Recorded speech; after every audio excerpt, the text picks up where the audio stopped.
Hey, Determined Destiny family, this is Coach Kevin coming back at you with another video. So this video is titled, It's About Time.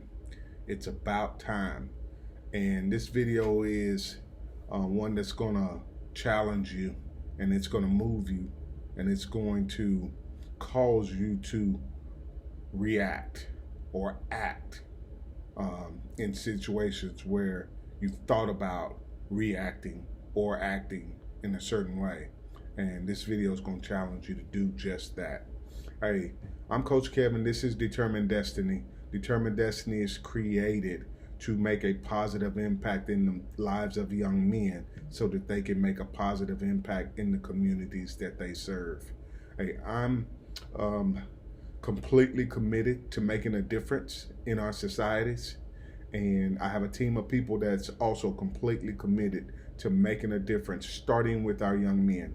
I know that, there's young women that's got situations where we need to help them be more determined about their destiny, and I'm not naive to that. But what I do realize is that having been a coach and a mentor for many years, that our young men really need some men to be committed to them and to pour into them. So that's what Determined Destiny is all about. You can check us out on the website at determineddestiny.org, and please hit the like button, hit the subscribe button so that you get these videos pretty regularly, as well as on Facebook and Instagram. Determined Destiny has a presence. So today we're going to talk about it's about time, and more specifically, it's about time that we get real about what happened in Uvalde, Texas. And I know, people have been throwing their opinions out there, and I intentionally didn't want to put out a video about this until I had really done some research and found out more facts and information about this. Actually got an opportunity just yesterday to sit in a debriefing with the deputy chief of the police department. And so I feel like I've got enough information now to just share a little bit about where some breakdowns were in this process. And so, it's about time that we get real about what happened in Uvalde, Texas. Where were the warning signs? Can we identify those moments when we didn't pay attention to the tension? Because there's tension in situations. And if we don't pay attention to that tension, then things pop and things happen that we didn't expect to happen. So, we feel it, we feel that tension and we see it, and then we make a decision to either ignore it or to respond to it. You got to pay attention to the tension. There were several warning signs here that the kid's family didn't respond to. This young man's family had an opportunity to pay attention to the tension and do something about it. There were warning signs that the school didn't respond to. And there were obvious moments that law enforcement, they could have and should have responded differently. In the end, this doesn't give this perpetrator a pass from his actions by any means. This doesn't give him a pass from his actions. His actions cause so much pain and grief. It's just, I'm like everybody else. It's unimaginable, the pain and grief that was caused in this situation. But one thing that I do realize is that his family, they have to take some responsibility for his actions. I talk about in another video, responsible to versus responsible for. Being responsible to somebody and being responsible for somebody. But there were clear warning signs here where the family could have intervened and done a little bit more to help prevent the trauma that this young man faced. And I'm going to get into that a little bit, because I do believe that our young people today are influenced by their environment. I spent 7 years in the military, and I've seen a lot of soldiers get influenced by their environment in such a way that changed their mental state.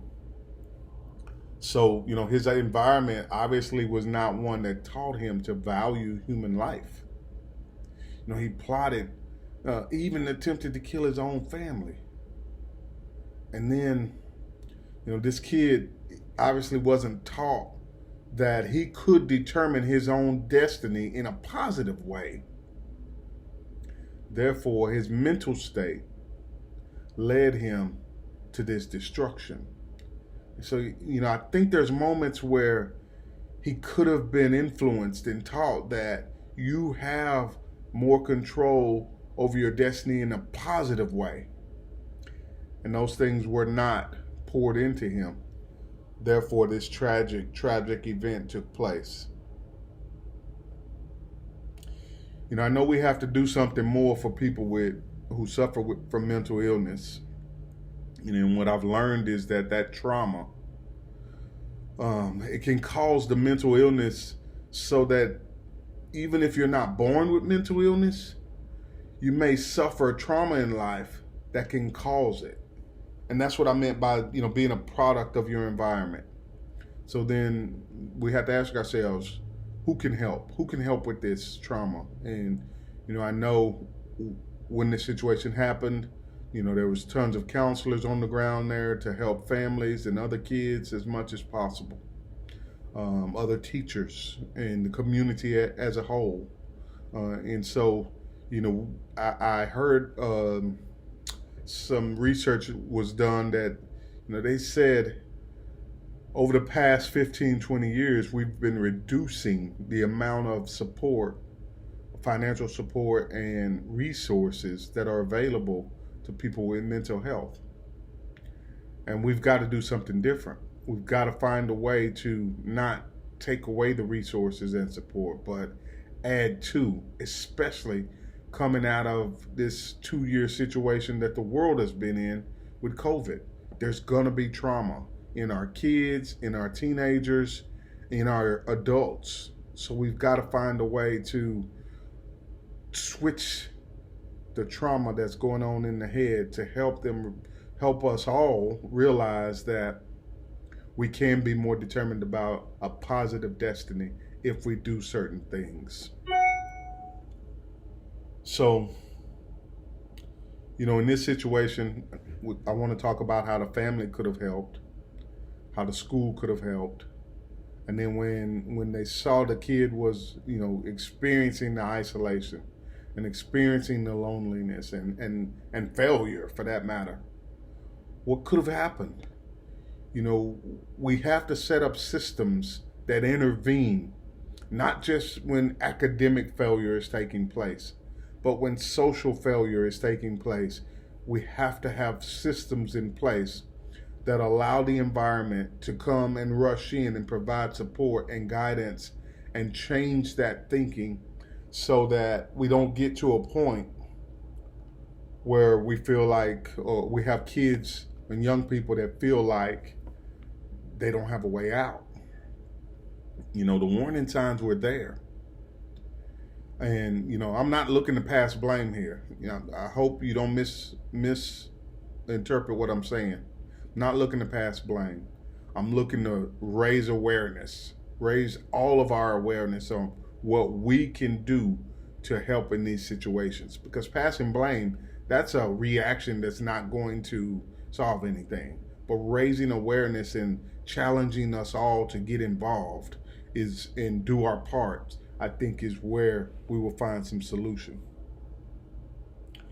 I saw a post a week or so ago where a teacher had set up a system in her classroom to be more aware of when her kids in her classroom were not organically experiencing positive social interaction with each other.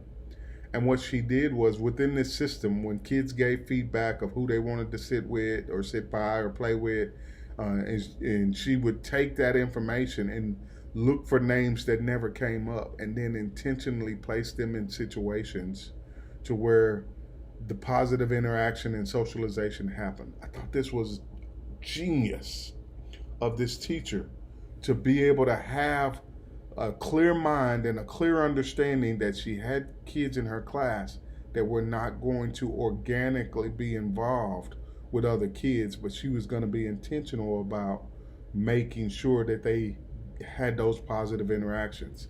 That's excellence in action. That's what I call influencing your kids' environment and their destiny. So kudos to this teacher for being intentional and taking on leadership and ensuring that her kids had those positive interactions. You know, the spotlight has been on law enforcement and their actions. And all I can say is something went wrong here. And the responsibility falls on leadership. Something went wrong here, and we all know this at this point. But the responsibility always has to fall on leadership. You know, Jocko Willing, if you guys know Jocko explains in his book, Extreme Ownership, that leadership has to take full responsibility when things go bad. Leadership has to be willing to own it and make the positive changes that need to happen in order for things to never happen that way again. You know, Jocko has also done a podcast on Uvalde from a law enforcement perspective. And he explains that communication was the major breakdown here. And I agree with it completely. And he goes a little bit more in depth on the lack of communication and where the communication breakdown took place. But personally, I spent 7 years in the military. And most of the time that I spent in the military was on the front line, in the infantry. And what I learned is you cannot allow fear to paralyze you. And this is in any situation. You know, fear will paralyze you. You can't allow fear to paralyze you in any situation. And in this situation in particular, you know, fear seemed to have paralyzed the people on the ground, the law enforcement on the ground. And whether it was the fear of the situation that paralyzed them, I don't know. But they were paralyzed. And some of them were even paralyzed by their leadership. The leadership that was supposed to be in charge paralyzed the people who were wanting to take action. And sadly enough, this could have caused lives. Like all of you, I hate that this situation, I hate it. With everything that's within me, I hate it. But I'm at a point now that I realize more than ever that as a community, we can't sit by and watch. We can't sit by and watch things happen around us and not respond to it, not get involved. We all have to get determined about our destiny in our communities by getting involved and taking action. Or else we may get to a point where we regret that we didn't do something. So what can you do? The challenge is, what can you do today to make a positive impact? This is all about being a positive influence and making a positive impact on our communities and on others. And, it's one person at a time. It's not like I'm going to go out there and I'm going to, do this one thing and it's going to have this huge positive impact on hundreds of thousands of people. That could happen. But it's one person at a time where we really are going to make a difference in this world. So what can you do to go out and make that positive impact today with the thought and mindset of we've got to be more determined about our destiny? I'm Coach Kevin. This is Determined Destiny. We'll see you again soon.